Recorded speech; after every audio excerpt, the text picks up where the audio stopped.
दोस्तों welcome to my channel awesome tech rider. दोस्तों हाल ही में मैं अपने गाड़ी में एक बहुत ही बड़ा मेजर प्रॉब्लम फेस किया हुआ है ऑयल कूलेंट और इंजन ऑयल का मिक्सअप। तो ये जो प्रॉब्लम है, मेरा किस्मत ख़राब भी था कि मेरे किस्मत में ये टपक के आया, और किस्मत अच्छा भी था कि सही वक्त पे मुझे ये प्रॉब्लम का पता चल गया, नहीं तो इंजन सीज होने का भरपूर चांस था। और इस मैटर में जो टोटल मेरा एक्सपीरियंस है, कैसे मुझे प्रॉब्लम पता चला, क्या प्रॉब्लम मैं फेस कर रहा था, और सर्विस सेंटर में क्या क्या काम किया जाता है, कौन सा पार्ट्स चेंज होता है और कितना टोटल खर्चा होता है, ये टोटल मैटर मैं आपको बताने वाला हूँ। और इसके बाद आपको क्या करना है, क्या प्रिकॉशन लेना है, वो भी मैं इस वीडियो में पूरा डिटेल्स में बताने सामने यहाँ पे जो पार्ट चेंज किया गया है वो रखा हुआ है। इसके ऊपर मैं बाद में आता हूँ। तो कैसे मुझे प्रॉब्लम समझ में आया, तो देखिए ये जो प्रॉब्लम है इसका कोई भी इंडिकेशन आपको मिलने वाला है नहीं कि कुछ एबनॉर्मल ऐसा कुछ होने वाला है। मेरे साथ तो ऐसा कुछ हुआ नहीं, सब कुछ नॉर्मल था। मैं रेगुलर चेकअप करता हूँ अपने गाड़ी में, जो जो चीज़ मैं अपने साइड से इंस्पेक्शन कर सकता हूँ मैं करता हूँ, ठीक है। बूट साइड हो गया, बॉनेट साइड हो गया, एनी काइंड ऑफ एबनॉर्मलिटी और एनीथिंग। तो उसी टाइम जो ऑयल कूलेंट का जो टैंक है उसमें मेरा नज़र पड़ा, और वो टोटली ब्राउनिश हो चुका था। और जब मैंने खोल के देखा तो अंदर में स्लगिश टाइप का जो इंजन ऑयल का जो एकदम लेयर पूरा पड़ा हुआ था। तो इस टाइप का एक विजुअलिटी मुझे दिखने में आया।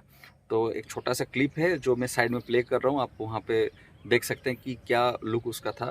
और यही चीज़ मैंने अपने सर्विस सेंटर का जो इंजीनियर है मेरे नियर बाई, उसको मैंने सेंड किया था। अदर देन दैट, अगर इस टाइप का प्रॉब्लम होता है तो इंजन टेम्परेचर जो है आपके गाड़ी में वो एबनॉर्मली आपको शो करेगा, बहुत हाई चला जाएगा।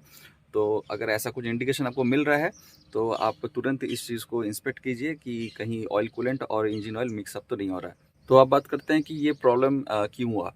तो ये कोई मेरा गलती से या चलाने के तरीके से ये प्रॉब्लम नहीं आया है, ये टोटली एक पार्ट फेलियर का केस है, इक्विपमेंट फेलियर बोल सकते हैं।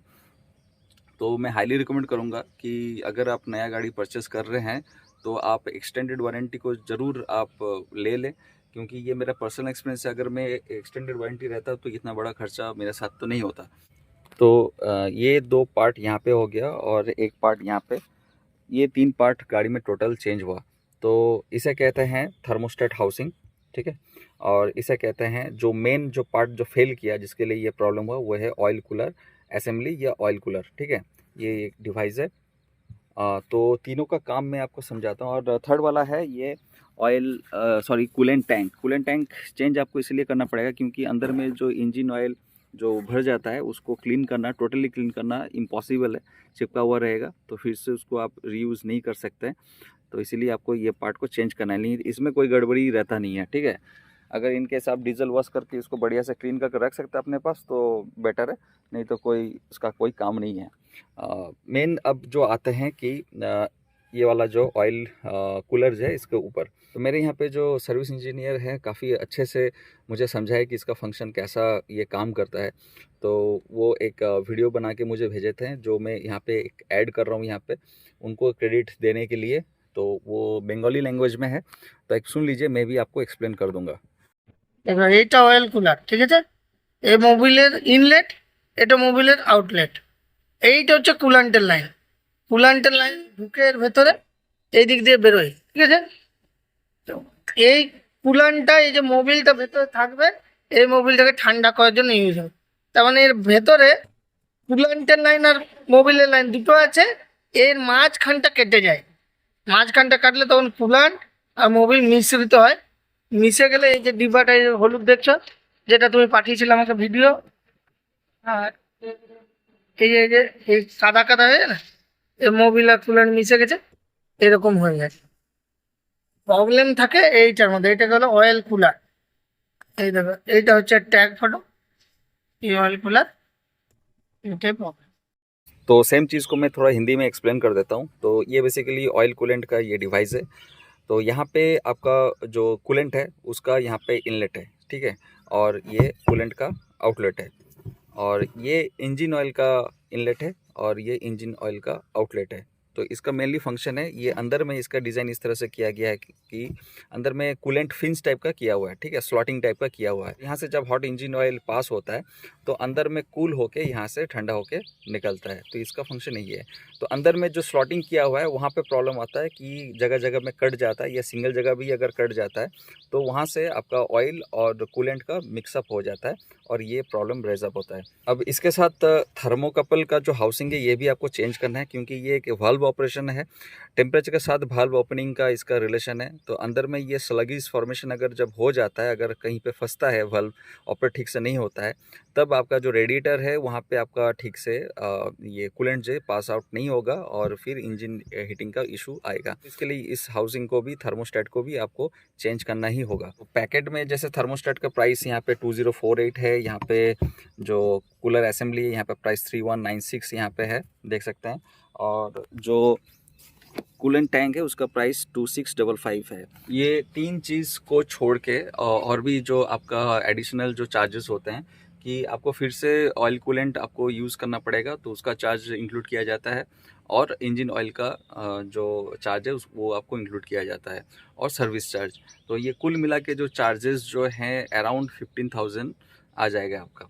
लेकिन खर्चा यहाँ पर भी स्टॉप नहीं होता है, क्योंकि इसका क्लीनिंग का जो प्रोसेस है, जैसे ये जो स्लगिश जो फॉर्मेशन होता है ये जगह जगह में फैल जाता है। जहाँ जहाँ आपका कूलेंट जहाँ से पास हो रहा है पूरा उस एरिया में ये फैल जाता है, इंक्लूडिंग रेडिएटर।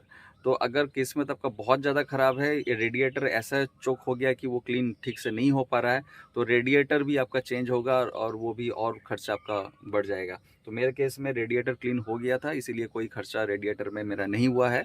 और लास्ट खर्चा है पेट्रोल और डीजल। तो उसमें क्या है कि जो इस क्लीनिंग करने का जो प्रोसेस है, इस गाड़ी को रन करके रेडिएटर में आपका पानी दिया जाता है, एक क्लीनिंग एजेंट है वो पास किया जाता है, और उसके थ्रू से जो रेडिएटर का जो भी यहाँ पे इंजन ऑयल जो जहाँ पे पास थ्रू होता है उसको क्लीन किया जाता है। तो रेगुलर गाड़ी को चलाना पड़ता है, ठीक है। इसके चलते फ्यूल भी बहुत खर्चा होता है। तो मेरे केस में जैसे मेरे गाड़ी में अराउंड मुझे ठीक से याद नहीं, लेकिन 15 लीटर तो कम से कम था, तो ऑलमोस्ट वो पूरा ख़त्म था, ठीक है। तो वो खर्चा कभी एडिशनल अगर करते हैं तो मेरा तो खर्चा अराउंड 17,000 तक चला गया, ठीक है। तो ये है ऑयल कूलेंट टैंक। यहाँ पे आपको थर्मोस्टेट हाउसिंग यहाँ पे फिट होता है, और इसके अंदर में आपका जो ऑयल कूलर है वो इंस्टॉल किया रहता है, ठीक है। तो यहाँ पे क्लीनिंग करने का प्रोसेस यही है कि जो रेडिएटर जो लाइन है उसको पानी थ्रू पास करके पूरा लाइन को क्लीन किया जाता है, जहाँ जहाँ आपका कूलेंट पास थ्रू होता है। तो अब आपके जो सर्विस इंजीनियर है दो आपको सजेशन दे सकते हैं कि क्लीनिंग करने के बाद पानी से गाड़ी को चलाना पड़ता है अराउंड 1000 या 1500 किलोमीटर चलाने के बाद फिर उसमें कूलेंट दिया जाता है। लेकिन मेरे यहाँ पे सजेस्ट किया गया है कि आपके केस में आप कूलेंट को ही यूज़ कीजिए, कोई दिक्कत नहीं है। अराउंड 1000 किलोमीटर चलाने के बाद इसका जो कूलेंट है फिर से चेंज किया जाएगा। तो वो लोग बेटर सजेस्ट करते हैं पानी छोड़ के कूलेंट को यूज़ किया जाए। तो मे भी हो सकता है कि एज़ पर कंडीशन ये सजेशंस दिया जाता है। मेरे केस में ये सजेशन मुझे मिला। तो अभी जो कूलेंट आप यहाँ पे देख रहे हैं ये नया है, और आफ्टर 1000 किलोमीटर फिर से इसको मैं रिप्लेस करने वाला हूँ। एंड दोस्तों, last but not the least, service centre के बारे में मैं कहना चाहूँगा कि टाटा का हर एक सर्विस सेंटर फालतू नहीं होता। वीडियो में बहुत जगह में देखा जाता है कि टाटा का सर्विस सेंटर में अच्छा सर्विस नहीं मिलता वगैरह वगैरह। डिपेंड करता है टोटली लोगों के ऊपर, लोगों का काम के ऊपर, बिहेवियर के ऊपर और एक्सपीरियंस के ऊपर, ठीक है। लोकेलिटी एरिया में जो मुझे टाटा का सर्विस सेंटर मिला है, बहुत बढ़िया लोग काम करते हैं, और मतलब जब तक प्रॉब्लम सॉल्व नहीं होता तब तक छोड़ते नहीं, और एक एश्योरेंस देते हैं कि अब कोई प्रॉब्लम नहीं होने वाला है, ठीक है। यहाँ पे मैं टाटा सर्विस सेंटर को थैंक्स कहना चाहूँगा कि जो प्रॉब्लम है बहुत जल्दी और अच्छे से मुझे रेक्टिफाई करके मुझे दे दिए। अब अगर मेरा एक्सटेंडेड वारंटी रहता तो ये नहीं होता। और ये जो प्रॉब्लम है दोस्तों बहुत ही रेयर केस में जनरेट होता है। मेरे केस में हो गया, अब क्या कर सकते हैं, इसमें तो कुछ करने का नहीं है, लेकिन बहुत ही रेयर केस में होता है। लेकिन फिर भी ये टोटल जो मेरा एक्सपीरियंस रहा एज ए होल, मैं आपको सजेस्ट करूँगा कि गाड़ी आपका कोई भी हो, एटलीस्ट 1 से 2 साल का आप एक्सटेंडेड वारंटी ले लें तो इतना बड़ा खर्चा होने से आपका कुछ भी अगर प्रॉब्लम हो तो कुछ एक्स्ट्रा खर्चा होने से आप बच जाएंगे। तो अगर ये वीडियो आपको इन्फॉर्मेटिव लगा है तो प्लीज़ मेरे चैनल ऑसम टेक राइडर को सब्सक्राइब कर लीजिए। Thanks for watching awesome tech rider and keep watching awesome tech rider.